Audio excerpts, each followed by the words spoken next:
All right, see you later. Have a good day, dear. Now that she's been with me, well, we've been married 21 years, been together about 23. I think she's eligible for sainthood, so I can, you know, she is wonderful. Of course, having choroideremia, I don't drive, and again, I'm very lucky. My wife loves to drive. 1992 was when I was declared blind. I was at that time 28 and a half, almost 29 years old, when I had to walk away from my first career in production. I almost ran over a guy with a forklift and never saw him. So I created these for fundraising events. These are what we call CHM glasses. This gives people the sense of what it's like to have about 2 degrees of periphery. And my sight is probably about half of this. They say I'm down to about, last time I was tested, they said I was down to about 1 degree of periphery. The neighborhood I initially grew up in was a low-income housing projects. According to most social scientists, I should either be dead or in prison right now because I grew up in a low-income housing projects on welfare in a single-parent household. By the time I started martial arts when I was 12, I already knew how to fight. I just wanted to be a better fighter. And it's something that I pursued. I fought in tournaments when I was a teenager. One time I was #1 in New England, #3 in the nation. In my later years, as my sight diminished, it wasn't worth it for the chance to hurt somebody else for a medal. So I had developed techniques using the cane as a weapon. And it just went from there, and I travel around and I teach whoever wants to be taught. I don't charge for it. My expenses get covered, and it's just something that I care about. So I go out and teach. This is my son Seth, who has agreed to be the crash test dummy for the few techniques. These are all techniques that I do teach to blind people. Go ahead, Seth, throw a punch. Okay. You can do the same thing here by blocking the punch, bringing it over, and again, I have them in my control. Common society will see a blind person with a cane or with a guide dog, and they will instantly, I mean, you might as well just put a sign on you that says helpless. Therefore, you become more of a target to that element out there that wants to take advantage of someone.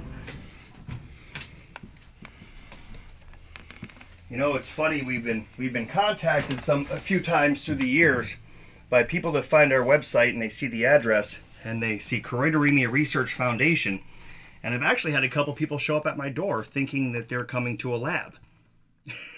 and they're kind of shocked when they see that this is the nerve center of an international nonprofit organization that we're represented in 11 countries. I never know when the phone's going to ring.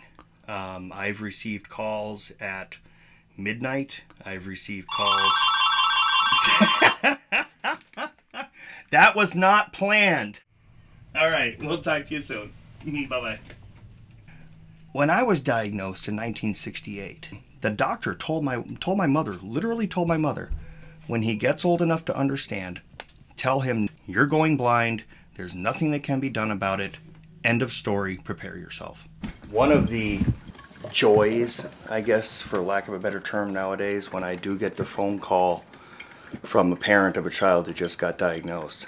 Back when we formed in 2000, I wasn't able to give them a lot of hope.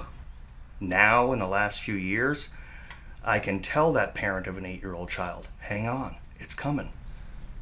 You know, trials are here. I can't explain how great that feels to be able to tell that parent, your kid is never going to have to pick up that cane. Your kid's never going to have to worry about getting a guide dog. Never have to worry about, you know, walking away from a career that they love because their sight got too bad to do it anymore. They can play sports for their entire freaking life. This one's for $1,000, which is very nice. And fundraising efforts of E.J. Scott. E.J. Scott, my man, my brother. He is, gosh, if we had 10 EJs, it would be unbelievable how much money we'd be raising and how much awareness we'd be raising. Obviously, his girlfriend Deb has been hugely instrumental as well, and his whole family. I mean, gosh, they have been so instrumental in our success.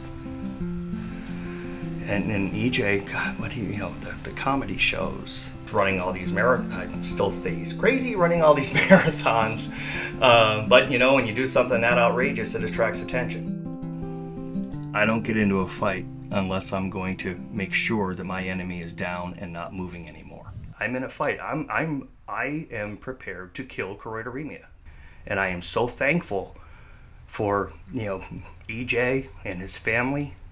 They're in this fight too,